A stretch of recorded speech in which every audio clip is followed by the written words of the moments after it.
Let's continue to declare who we are in Christ. Okay? In Christ, I am alive, anointed, and gifted with supernatural ability to do the will of God. In Christ, I am a recipient of God's great and faithful promises. In Christ, I am blessed to be a blessing to my church, family, workplace, and community. Sige, sabi mo nga sa kaliwat sa kanan mo, blessing ka talaga sa akin. Okay, amen. Okay, sige, tuloy-tuloy po. In Christ, I'm confident that God will finish the good things that He has started in my life. In Christ, I'm devoted to pray, study, and meditate His Word every day to prosper and succeed in life. In Christ, I'm empowered by the Holy Spirit to fulfill my God-given dreams and reach the fullness of my destiny. In Christ, I am protected, and no weapons of the enemy shall come near me, for Jesus' blood covers me. In Christ, I am forever grateful for His love, grace, mercy, forgiveness, everlasting life, wisdom, guidance, and overflowing provisions. I believe and declare this is my year of double portion, breakthrough, and promotion, for I am abundantly blessed in Christ forever, and no one can change it. Today, I'm going to receive the seed of the Word of God. My heart is prepared, my mind will be renewed, and my life will never be the same. I will get stronger, wiser, and better to live a life of victory, success, and significance, all for God's glory. Panginoon, lahat ng aming pong mga ginagawa ay para sa iyong kaluwalhatian lamang. Patuloy yung pagpalain ng iyong mga anak, at nawa hindi lamang po mabago ang kanila pong deklarasyon, kundi babago rin po ang kanila pong isipan, ang kanila pong mga gawi, ang kanila pong pamumuhay at sa pang-araw-araw. Father God, once again, prepare our hearts, O God, as we share, as we listen, and learn from your word. Gamitin mo ako, Panginoon, as an instrument, as a channel, Lord God, of your words, O God, that will encourage and strengthen your people today. Lord, we love you, we honor you. In this we pray in the mighty name of Jesus. And everybody says, Amen, amen, amen. Praise the Lord. Sige po, we can be always seated in the presence of God. Alam niyo po, we are in the series of how to build a better future. At alam po natin, ang bawat po sa atin, ay gusto po natin, ang buhay po natin ay gumanda ng gumanda, umayos ng umayos. Tama po? Sino po dito yung gusto nyo gumanda pa po ang inyong pong buhay? Okay, alam ko na hindi lamang po yung buhay na gusto niyo gumanda. Kayo rin, di po ba gusto niyo rin gumanda? Tama, kaya panay ang apply ninyo ng mga kung ano ng pamain sa gabi para kayo ay gumanda. Amen? So, okay, and then ano pa po yung ating po natutunan in our series that we have to make plans to improve our life. Kinakailangan magkaroon ka ng mga plano sa iyong buhay para ito ay gumanda. Kasi pag gumanda ang buhay mo, maraming maapektuhan. Maapektuhan ang pamilya mo, maapektuhan ang anak mo, maapektuhan ang asawa mo, maapektuhan maging yung kapitbahay mo, maapektuhan maging yung katabi mo. Amen? Kasi po, gumaganda ang iyong buhay. And then, choose your dream team. Ibig sabihin, yung mga tao na hindi naman mo kasama, na sa iyong mga sa iyong pangarap hindi naman kapareho ng destinasyon ng pupuntahan ninyo, medyo humanap ka nung kasama mo, nasasamahan ka na marating ang pangarap mo at ang magandang kinabukasan mo. And then your life doesn't get better by chance, mga kapatid. Ang buhay po natin hindi nagiging maayos sa patsamba-tsamba lamang. Okay? Ang buhay po natin ay nagiging maayos kung tama ang ating mga bagay na pinipili. Okay? And then last Wednesday, we talk about how to fight back when the enemy attacks. Bakit po? Kasi po lahat po ng mga malalaking pangarap, ito po ay merong aatake. May atake sa iyo pagka malaki ang pangarap mo. Si Joseph, di po ba, inatake ang kanya pong mga pangarap. Nung sinabi niya na one day, lahat kayo yuyukod sa akin. Okay? Kaya po tandaan po natin palagi that we should learn how to fight back pagka tayo po ay inaatake. Okay? Unang-unang inaatake po niyan, ano po, ang inyong pong karakter. Inaatake po niyan ang inyong pagsisimba, ang inyong pong pag-church, ang inyong pong pagbibigay, ang inyong pong ginagawa. Okay? Inaatake niyan, bakit lumalayo ka na sa kanila? Dati kasama kanila. Na alagad kayo ng kwadradong mesa. Okay? Okay, tama po. Inaatake po niya ang ating pong identity. And then people will accuse you of evil motives. Minsan, kusahan nila kayo ng mga masasamang mga bagay. Okay? Yun pala, sila pala yun. Okay? Amen? Kasi po, actually po, people speak to people about the reflections of what they see from themselves. Alam niyo po ba yan? Okay, medyo English na po. Minsan po kasi ang tao ay hinuhusgahan ka ayon sa kanila pong karakter. Tama po? Kaya po, pagka meron pong umaatake sa inyong karakter, talikuran nyo lang po at sabihin niyo ambot sa imo. Okay, alam mo ba Bisaya dito? Pasensya na, yun lang alam kong ewan ko eh. Okay, sa Ilocano hindi ko alam. Okay? And then ano pa? People will make up lies and stories. Hindi po ba? Gagawa ng mga kasinungalingan, mga kwento-kwento, tama, para ikaw ay hindi mo marating ang magandang kinabukasan mo. Pero magalak po kayo dahil pag meron po mga kumakalaban, ibig sabihin no, marami ka nang malapit na yung breakthrough mo sa buhay. Okay? And then people, sometimes they will predict your future. Naku, hindi ka asenso. Di ba? Di po ba? They predict your future. Pero ang sasabihin nyo lang po sa kanila, cancel. Di po ba? Alam ko, maganda ang kinabukasan ko dahil ako ay na kay Kristo. Okay? Kaya po, so what to do when they attack you? Ano po ba yung gagawin po natin pagka umaatake po ang mga tao po sa atin? Pagka umaatake kaaway? Tell God, but not people. Magsumbong ka kay Lord. Huwag kang magsumbong sa tao. Okay? Tama po? Iba kasi, sumbong ka ng sumbong sa tao, lahat na, sinabihan mo na. Ayun tuloy, nakarating sa kabila, and then, nagkaroon tuloy ng pagkakagulo. Okay? Tama po, tell God to people. Kasi po, wala naman po silang magagawa, pero ang Diyos po, palagi pong merong magagawa. Okay? And then, declare your trust in God. Ideklara mo na magtitiwala ka sa Panginoon pagka ikaw ay merong mga pinagdaraanan, pagka merong mga kaaway, kumakaaway sa iyo, kahit na mabait ka sa kanila. Okay? Sana nga totoo. Okay? And then, be better than those who insult you. Kinakailangan pagka sinabing hindi ka na-asenso, ipakita mo sa kanila na ikaw ay asenso. Prove them wrong. Di ba? Pagka sinabing na salbahe ka, lalo ka magpakabait. Di ba? Pagka sinabing tamad ka, lalo ka magpakasipag. Okay? Patunayan mong mali sila. Sabi mo sa katabi mo, patunayan mong mali sila. At saka wag mo intindihin. Alam niyo po, sabi nga ng isang preacher, don't wrestle with pigs in the mud. Wag po kayo makipagbuno, makipag-wrestling sa mga baboy sa putikan. Okay? Bakit? Kasi pagka nakipag-wrestling ka sa baboy sa putikan, hindi ka mag-i-enjoy. Di po ba? Sino po yung mag-i-enjoy? Yung baboy, mag-i-enjoy po yun. Kaya wag ka na makipagbuno sa mga baboy. Okay? Praise God. And then, ano po ang gagawin po natin? For us to be dependent, ano po? Bring the best of the first fruits of your harvest to the house of the Lord. Hindi lamang po tayo na pagpapala pagka tayo pinagbibigay po ng ating pong ikapo. Sabi ito, if you do what I say, I'll be an enemy to your enemies and I'll oppose those who oppose you. Lahat ng kaaway mo ay makakaaway ko at ang lahat ng mga kumakalaban sa iyo ay kakalabanin ko. Ako ang makakaaway nila. Amen? So, pinoprotektahan lamang po natin, hindi lamang po natin pinoprotektahan ang ating pong finances, maging pinoprotektahan din ng Diyos tayo. Okay? Pinoprotektahan niya ang ating pong karakter, ang ating pong puso para hindi po tayo magapi ng ating pong kaaway. Okay? So tandaan po natin palagi that no weapon that is formed against you shall prosper and every tongue that rises up against you, God condemns. Okay? Then remember that God will be your rewarder forever. Siya yung palagi po magbibigay po ng pabuya sa lahat-lahat ng ating po mga ginagawa. Pagka employer mo nagbigay sa iyo, kulang yan. Di po ba? Pero pagka ang Diyos ang nagbigay sa iyo, siguradong sobra-sobra yan. Amen? Higit pa sa inaasahan mo sa iyong buhay. So, tonight we'll talk about bounce back. Okay? Ano po ba yung bounce back? Ibig sabihin nun yung marunong ka tumalbog-talbog-talbog. Okay? Sino dito yung mga tumatalbog-talbog? Okay? Alam niyo po, tatlong klase yung zombies na napapanood po natin sa pelikula. Tama? Yung isang zombies, hindi po ba, pagka-American zombies, ang bagal niyan. Pero pagka-Korean zombies, ang bilis. Hindi po ba? Pero pagka-Chinese zombies, hindi po ba, bounce back lang yan. Okay? Patalbog-talbog na po. Okay? Tama po? So ano po ibig sabihin ng bounce back? Pagka ang buhay mo ay bagsak, tumalbog ka uli. Amen? Dahil ang Diyos ay tutulungan ka.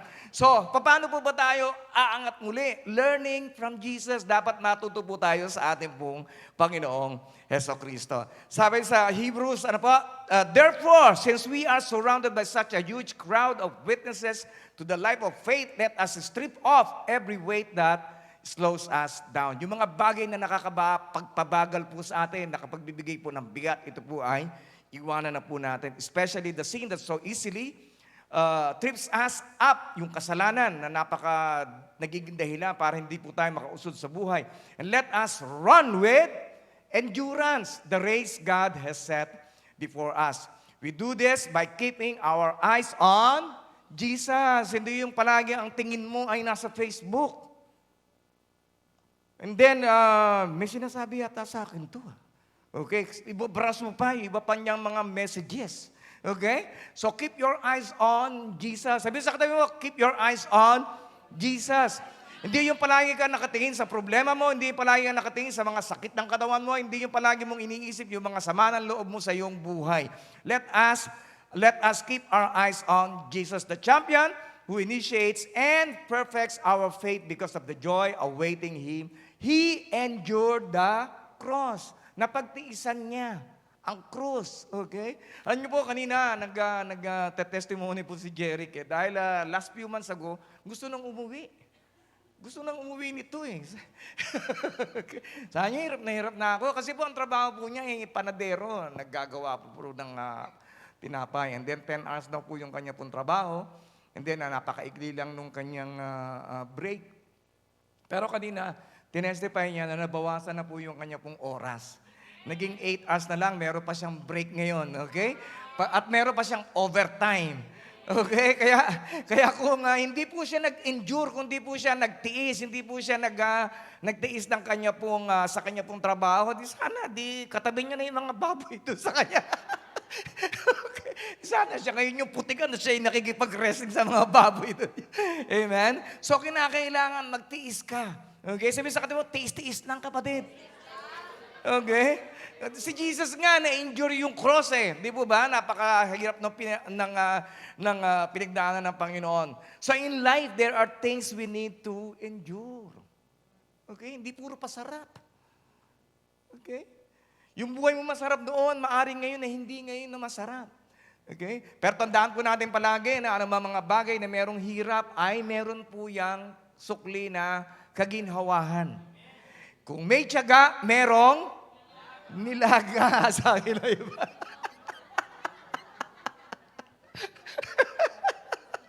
Tama?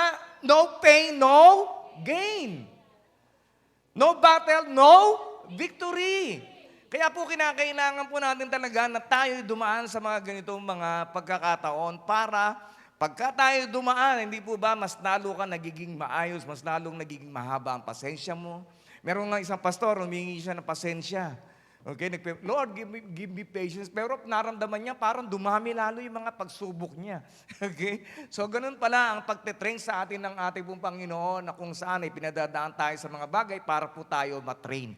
Okay? Sundalo, hindi po ba nagtitrain po yan? Ang hirap-hirap ng mga pinaggagawa. Nagpapagulong-bulong sa putikan, umakit ng mga bundok. Bakit? Kasi pagka sa totoong laban, hindi po ba, pagka hindi ka train, mamamatay ka kagad.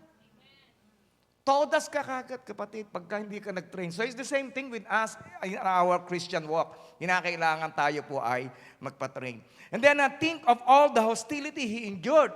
Lahat po ng mga pangit na kanya po pinagdaanan, He endured from sinful people. Then you won't become weary and give up. So ibig sabihin, palagi po natin tignan ng ating Panginoon kung paano po niya napagtiisan, napagtagumpayan ang lahat-lahat ng mga paghamak, paglibak sa Kanya ng mga makasalanang mga tao. So, okay? So how to endure from sinful people? Okay? By having encouragement from God's people. Paano po ba natin ang pagtatagumpayan yung mga paglibak ng mga makasalanang mga tao, yung mga hindi po mananampalataya, sa pamamagitan ng pagpapalakas ng loob sa pag-encourage ng mga anak ng Diyos. Amen. Kaya ligligin mo ngayon, sabihin mo sa Kanya, i-encourage kita, kapatid. Okay? Yan po ang trabaho po ng bawat isa po sa atin to encourage one another. Okay? Kaya po, it's very important na po. Kaya we need, Kaya we need each other, bro. Amen. We need each other, sis. Okay? Because ang encouragement, it strengthens us. Ito po yung nakapagbibigay po ng kalakasan sa bawat sa po sa atin. It empowers us to continue and not quit. Bakit po? Kasi po hindi naman madali ang buhay Kristiyano. Hindi po ba? Galing ka na ng work, di ba? Luray-luray ka na ang dibdib mo dahil napagalitan ka pa ni boss. Okay? Overtime ka na nga, hindi ka na nga nabayaran. Tama? So we need each other to encourage one another. Okay? But when no one is around, pero pagka wala ka namang katabi, ano pong kinakailangan po natin gawin? You have to remember how much God loves you. Palagi mo na lang isipin na mahal ako ng Diyos, mahal ako ng Diyos, mahal ako ng Diyos, mahal ako ng Diyos. Okay? Amen? Kaya kahit na wala nagmamahal sa'yo, mahal ka ng Diyos. Okay? Yung mga singles, good news, mahal ka ng Diyos. Okay? Okay, learn from Jesus. Okay? He knows God loves him. Okay? Kaya I love you and Jesus loves you. Okay, kaya nga yung kanta sa mga sa mga Sunday school. Di ba yung kanta? Jesus loves me, for the Bible tells me so. Wala na nakakatanda. Okay? Kaya the greatest lie, ang pinakamatinding kasinungalingan na sasabihin sa iyo ng demonyo na walang nagmamahal sa iyo. Okay? Pero wag po ninyong paniwalaan dahil sa church na ito, marami nagmamahal sa iyo. Okay? Una sa lahat, siyempre, Jesus loves you. Kaya si Jesus, alam po niya, sabi niya, sabay-sabay nga po natin sabihin, the Father loves me. Isa pa po, the Father loves me. Okay? Sabi mo sa kaliwa sa kanan mo, the Father loves me. Okay? Why? Kasi if you know you are loved by God and how much does God loves you. Alam niyo po ba, pagka nalaman ninyo na mahal kayo ng Diyos, ay hindi po kayo po pwedeng matinag ng kaaway. Okay? Kasi po ang pag-ibig po ng Diyos, yun po yung nakapagpapatibay po sa atin. Yun po yung nagbibigay po sa atin ng pag-asa. Yun po yung nakapagpapalalim, nakapagpapalawak ng ating pong pananampalataya. Palagi kang may pag-asa pagka alam mo na ang Diyos ay mahal ka. At palagi naman po siya nagbibigay ng pag-ibig po niya sa bawat po sa atin. Sabi po sa Bible, hindi po ba His love endures forever. Ang kanya pong pag-ibig ay meron sa bawat umaga. Okay? Kaya lang ang problema po natin ang ating pong pagtanggap. So kinakailangan, sa umaga pa lamang, pinagpapasalamat na po natin. Natanda ng ating pong pagtanggap sa kanya pong pag-ibig. Panginoon, maraming salamat sa pag-ibig mo sa akin sa araw na ito. At alam ko na lahat ng mga pagdaraanan ko sa araw na ito ay aking mapagtatagumpayan dahil sa pag-ibig mo sa akin. Amen? So let's continue to remember yung pag-ibig po ng Diyos sa bawat sa. Ngayon ang tanong, okay si Jesus yan eh. Di po ba? Alam niya talaga, siyempre, love na love siya ni Father ng kanyang Ama. Pero, does Jesus loves you? Sabi ni Jesus, di ba, just as the Father has loved me, so have I loved you. Now, remain in my love. Okay? Manatili ka sa pag-ibig ng Diyos. Paano po tayo manatili sa pag-ibig ng Diyos? Sabi dito, if you obey my commands, you will remain in my love. Okay? Alam kong pumasok sa isip ninyo. Ang hirap-hirap naman ang mga pinag-uutos ng Diyos. Okay? Tama po? Pero actually, hindi ka naman utusan ng Panginoon na mahirap ka. Simulan niya lang todo sa mga bagay na kaya mo. Sino po yung nakapagbabasa? Okay? So, kaya mo magbasa? So, sisimulan ka niya doon. Hindi ka niya pag-uutos ka. Dahil pumunta ka doon sa lugar ng Russia. At ikaw ay mangaral ng salita ng Diyos doon. No, He will not command you to do those things. Sisimulan ka niya doon sa mga bagay na kaya mo. Tama? Parang sa mga anak mo yan, sino po yung may mga anak po dito? Kung may anak ka, hindi naman po pwedeng, anak, 5 years old yung anak mo, anak, nag-grocery tayo, bit-bitin mo yung 10 kilong bigas. Ako nang bahala doon sa isang box na gatas. Okay? Hindi yun ang gagawin mo. Tama po? Bibigay mo yung maliit na gatas para sa kanyang bit-bitin at ikaw yung magdadala ng bigas. Okay? So, ganun po ang ating po Diyos. Hindi kanya bibigyan ng mga bagay, iutos niya sa iyo na hindi mo makakayanan. Amen? Yeah, how great is the love the Father has lavished Okay? So ang pag-ibig po ng Diyos ay labis-labis. Okay? Lavish on us that we should be called children of God, and that is what we are. Amen? Kaya yung katabi mo, anak ng Diyos yan. Okay? Kahit na minsan parang hindi naghilamos, anak pa rin ng Diyos yan. Okay? And that is what we are. And then remember who you are. Palagi mong alalahanin kung sino ka. Okay? Hindi yung dating ikaw. Alalahanin mo na anak ka na ng Diyos. Okay? At ang anak ng Diyos ay sumusunod sa pinag-uutos ng Diyos. Remember who you are. Hindi po ba? That you are the child of the Most High God, na ikaw ang anak ng hari ng mga hari. Ikaw ang anak ng Diyos ng kalangitan.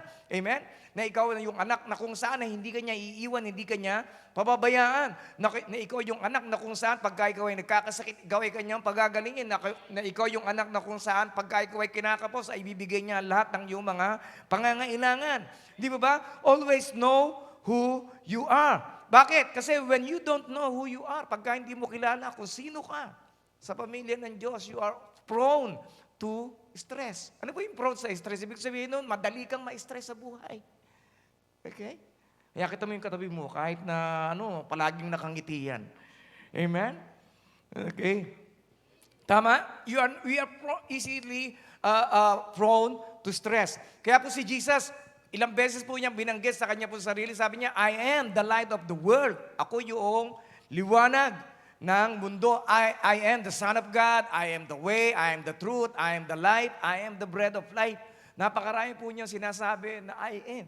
Hindi po ba? Kaya nga po tayo, we have declaration as well para malaman po natin of who we really are in Christ. Para hindi po tayo madaya ng ating pong kaaway. Okay? So why is this important to know?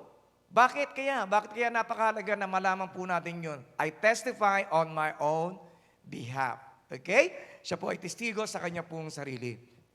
Kasi if you don't know who you are, other people might decide it for you. Okay? Ano ibig sabihin? Kasi kung di mo kilala ang sarili mo, kung sino ka kay Kristo, baka mamaya kung ano-ano na lamang ang sabihin sa'yo, i-label sa'yo ng tao. Di ba? Di ba minsan po, kadalasan po ng mga tao, di ba, tanga-tanga mo. Tama po? Bobo-bobo niyan. Walang pera palagi yan. Palaging chismosa yan. Di ba ba? So, palagi niyong ipaalala sa inyong sarili kung sino kayo kay Kristo. Amen? Kaya pagka hindi po nakalinya of who you are, sa identity po ninyo, sabihin nyo sa nila, cancel yan. Amen? Chismosa ka, cancel yan. Amen? Wala kang pera, cancel yan dahil ang Diyos ko mayaman. Amen? Siya magsusupply ng lahat ng aking pangangailangan. And Jesus said, you are the salt of the earth. And you are the light of the world. So don't hide your light. So ibig sabihin, hindi lamang po si Lord ang light. Okay? Kayo rin po ay liwanag sa mundong ito. Kayo rin po ay asin. Okay? Ano ba ibig sabihin ng asin? Asin is a flavoring. Tama? Pagka nagluto ka, okay, at walang asin, matabang. Tama? At sigurado ay hindi ka masisiyahan. Ano pa po yung salt? Ang salt is preservative. Nagpipreserve po ito. Tingnan po natin ang lahat po ng mga preservative, yung mga hamon, mga tuyo. Di po ba kaya yung tuyo maalat? Kasi may asin. Okay? Ano pa po? Ang salt is a antiseptic na kapagpapagaling. Pagka may singaw ka, 3 araw na yung singaw mo, kumuha ka ng asin at kuskus mo sa iyong singaw. Sigurado, maya-maya wala na yan. Okay? Yun po yung nagagawa ng asin. And you are the salt of the earth. Okay? Amen? And then the light of the world. Tayo yung liwanag sa mundong ito. Ano pa yung liwanag? Paano liwanag? Ang liwanag po ibig sabihin, you are the light, spiritual light. Meron nga pong nagte-testify about a witch. Meron pong mangkukulam na kung saan ay tinitingnan nila yung mga tao na pagka ikaw ay Kristiyano ay meron kang liwanag. Okay? Nagliliwanag ka. Okay? Si pastor po, palagi pong nagliliwanag. Kaya nga po, tinatakpan ko na lang minsan pag may mga picture taking, at nagsusumbrero na po ako. Amen? Kasi po, napakaliwanag po ng inyo pong pastor. Just imagine, ang middle name ko po is Ilaw. Okay? Paliwanag talaga. Amen? Ang pastor po ninyo. And then, know whom you are trying to please. Alam niyo po ba na hindi po natin kayang i-please ang lahat ng tao? Okay? Dito lamang po, pag nakatayo po kayo dito, hindi niyo po kayang i-please ang lahat ng tao. Merong iba parang nakikinig. Merong iba parang hindi nakikinig. Hindi po ba? Merong iba nakangiti. Merong iba nakangiwi. Okay, meron iba nakayuko, meron iba nakatingala. Okay, hindi niyo po mai-please ang lahat ng tao. Kaya po wag ninyong i-try na i-please ang lahat ng tao. Just be a God pleaser. That's it. Hindi po ba? Huwag ka maging people pleaser. Kahit ang Diyos hindi kaya i-please ang lahat ng tao eh. Niniwala po ba kayo doon? Hindi kaya i-please lahat ng Diyos ang lahat ng tao. Yung isa nananalangin na manalo yung Warriors. Tama, yung isa man nananalangin manalo na yung Dallas Mavericks. Tama po, yung isa nananalangin na manalo yung Pink. Yung isa manalangin ng Red. Hindi po ba? So hindi mo mapiplease, hindi kaya i-please lahat ng Lord, ng Diyos ang lahat ng tao. Yung isa nananalangin, sa ibang lugar nananalangin ng ulan. Di ba? Yung sa ibang lugar naman, may nananalangin na sana umaraw naman. Tama? Di ba? Pagka Linggo, gusto nyo umaraw. Pero pagka Lunes, gusto nyo malakas ang ulan. Tama, sana number 8, black rain, black rain, black rain. Okay? Tama? God cannot please everyone. Hindi po kayang i-please ng Diyos ang lahat ng tao. So, ganoon din po ang bawat sa puso atin. Okay? Kaya po napakahalaga that we should always please God. I always do those things that are pleasing to Him. Okay? Kaya wag po nating i-please ang lahat ng tao. Sabi ni Paul, I'm not trying to be a people pleaser. No, I am only trying to please God. If I were still trying to please people, I wouldn't be Christ's servant. Okay? So ngayon, ano po trabaho po natin? Ang trabaho po natin is determine what pleases the Lord. Hanapin po natin kung saan ba mabibigyan ng kaluwalhatian ng ating pong Diyos. Kung siya ay hari ng ating pong buhay, dapat hinahanap po natin kung paano po natin siya mabibigyan ng kapurihan. Amen? Okay, and then, ano pa po ang magagawa po natin para ma-please po natin ang ating pong Diyos? Take no part of worthless deeds of evil. Okay? Kung alam po natin masama, huwag na po tayo makihalubilo. Alam mo na masama eh. Kapapahamak mo yun pag masama. Okay? Kaya lumayo na po tayo sa masama. And then, alam nyo po, meron pong myth. Ano po pag sinabi pong myth, merong kuro-kuro. Okay? Mga maling paniniwala. Ibig sabihin, I must be loved by everybody. Kuro-kuro lang po yun. Hindi ka po pwedeng mahalin ng lahat ng tao. Okay? Tama po? Kaya don't try to please all people. Huwag ninyong hayaan na i-please ang lahat ng tao. And then, ito po yung katotohanan. You can't be loved by everybody. Ayun talagang totoo, hindi ka po pwedeng mahalin ng lahat ng tao. Pero ito ang magandang balita. Jesus will love you no matter what. Okay? Mamahalin ka ng Diyos kahit na sino ka pa man. Amen? Okay? Parang kanta ni Ray Valera yun, ano po? Kahit sino ka man. Okay? And then, know your calling. Alamin mo kung sino ka tinawag. Sino ba tumawag sa'yo? Di ba? Hindi naman si pastor tumawag sa inyo. Hindi naman din yung nagdala sa iyo dito. Tinawag ka ni Lord. Ginamit lang yun para ikaw ay makarating sa lugar na ito. Okay? Know who called you. Tinawag ka ng Panginoon. Okay? Sabi ni Jesus, di ba? I know where I came from and I know where I am going. If you don't know where you are going, alam niyo po, any road will lead you nowhere. Kung hindi mo alam kung saan ka pupunta, di ba? Wala. Kung saan ka na lang mapupunta. Kaya kinakailangan, alam po natin kung saan tayo pupunta. Okay? And then ating pong buhay, every life is driven by something. Hindi po ba? Bakit ka gumigising sa umaga? Siyempre, magtatrabaho ko. It is driven by something. Bakit ka ba lumiyo sa Pilipinas? Di ba? Sometimes, kasi mayabang yung aking kapitbahay doon, niyayabangan ako. So pagbalik ko, yayabangan ko rin yan. Okay? It is driven by something. Some of us are driven by guilt. Di ba? Meron ka mga bagay na ginagawa because of guilt. Some of us are driven by envy, yung inggit. Some of us are driven by jealousy. Di ba? Ay, naku, you keep on comparing yourself unto others. Okay? So, either you are driven by purpose or you are driven by pressure. Mamili kayo. Okay? Ang buhay mo ba, nais mo ay ipagtulakan ng layunin o ng pressure lamang ng buhay? Nakaka-stress po pagka puro pressure na lang. Ano ba yung nakapag-pressure? Inggit, selos, comparison. Yan po yung nakapag-pressure sa buhay. Kaya be contented with what you have, but do not be contented with what you could become. Okay? Kasi you could become more than what you are now. Mas magiging higit ka pa sa kung sino ka sa ngayon. Okay? Kaya napakaganda po ng quote ni Joyce Meyer. Sabi ni Joyce Meyer, I may not be where I want to be, but thank God I am not where I used to be. Okay? Maaring wala pa ako doon sa pupuntahan ko.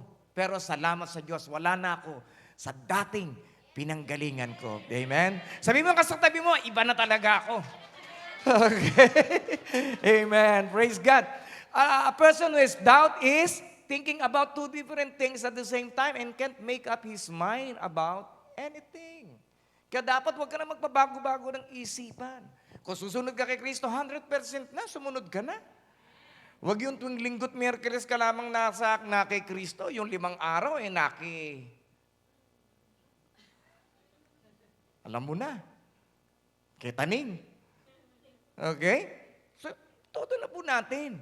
Para makita mo talaga yung pagbabago ng buhay mo pagka ikaw ay na kay Kristo. Okay? Kaya until you clarify your calling, you're gonna be controlled by others. Kaya nga kailangan maging klaro na tayo. Yung definiteness of purpose po natin, maging dire-diretso po tayo. Okay? So hindi naman po ito calling sa pagpapastor, sa pagmimisyon, sa kung ano po mga bagay. Some of you are called to become a businessman one day. To become an investor. To become a homemaker. Di po ba? Dapat po maging diretso po tayo. I-clarify po natin ang ating pong business. Some of you will be called ministers. Okay, maaaring iba sa inyo ay mag-abroad pa one day. Kailangan maging diretso po tayo, maging definite yung maging matibay yung ating pong layunin sa ating pong buhay. Kaya po bawat araw, each day, you must ask yourself, am I moving towards my purpose? Talaga bang ito yung daan patungo sa aking layunin, sa aking buhay? Kung hindi magbago ka na. Tama?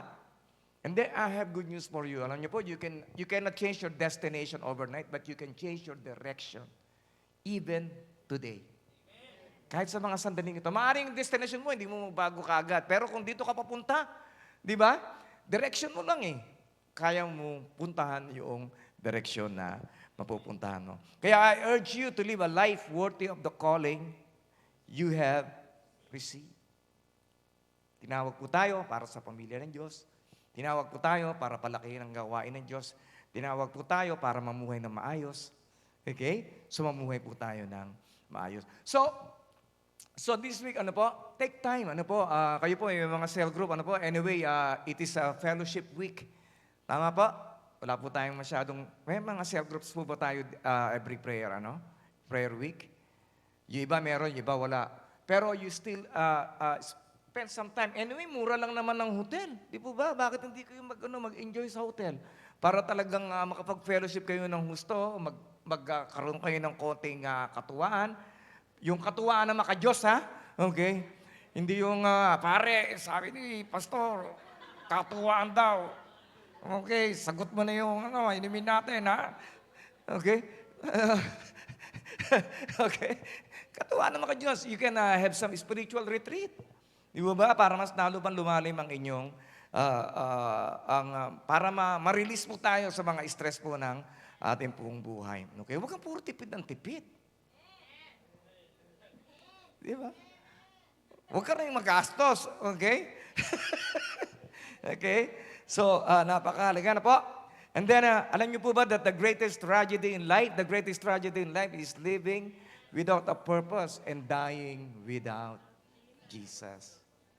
Malaking trahedya, hindi yung sunog, hindi nawalan ka ng trabaho, hindi yung nadukutan ka sa bus. Ito pa yung pinakamalaking trahedya na kung saan namumuhay ka na wala ka naman layunin.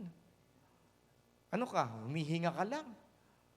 You're just existing but you don't have any purpose in life. Tama? Kaya Apostle said, sabi ni Apostle Paul, for me to live is Christ and to die is gain. It is not I who longer lives, but Christ lives in me. And the life that I now live in this body, I live it for the Son of God who died and gave Himself for me. Amen? Kaya very important po that we should be living with a purpose.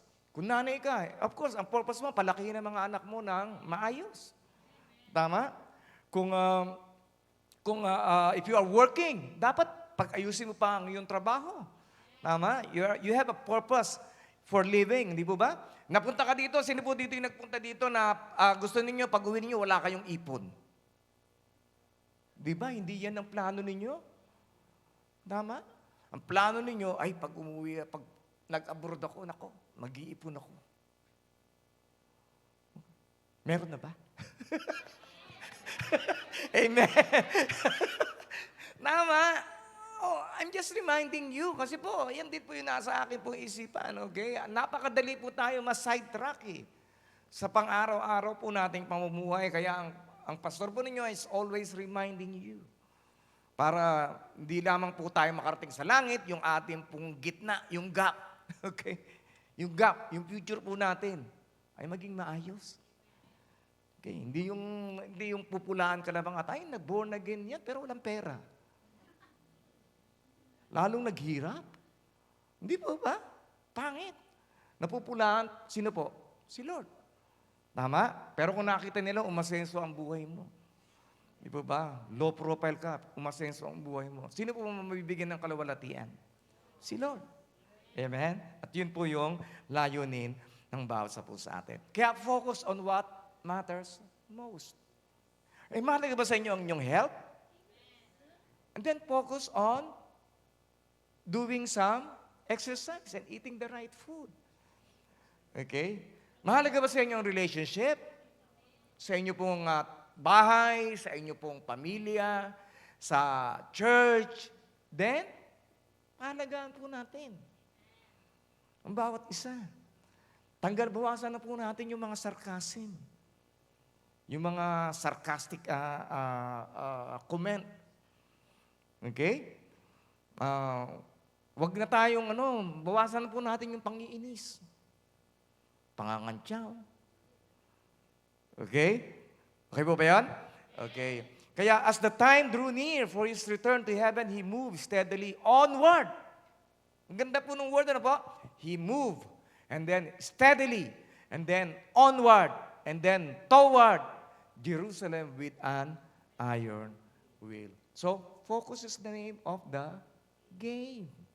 Alam niyo po, yung Warriors and Dallas, hindi po ba? Kung di po sila nakapokus sa goal, makakashoot kaya sila? Layo-layo, ano po, pero nasushoot. Okay. Bakit? Because they focus. Kung nagmamaneo po kaya ako, di ako nakatingin sa daan, ano po kaya mangyayari? Bangga. Tama? So it's the same thing with us. Kung tumatawid ka sakali, hindi ka pa tumawid doon sa pedestrian at nagsiselfone ka pa, ano mangyayari? Hiwa-hiwalay ka. Okay? So you have to focus. So ganun din po sa ating pong buhay. In our spiritual life, in our future, in our destiny, we have to focus. Hindi ka mag-focus, hindi ka makakarating sa iyong patutunguhan.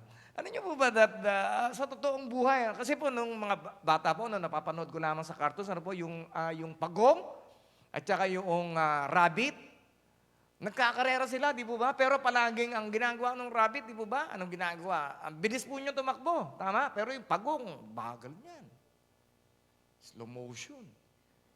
Tama? Slow motion. Pero yung rabbit, ang bilis. Talagang meron po silang napanood sa YouTube, nagkakarera yung rabbit ilang beses.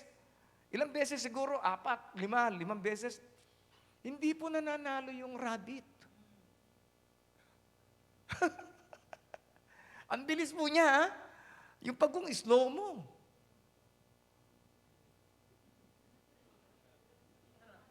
Hindi na nanalo.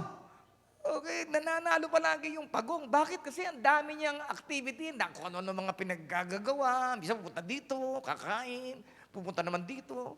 Pero yung pagong, focus. Kahit ang bagal. Umaatras pa yun.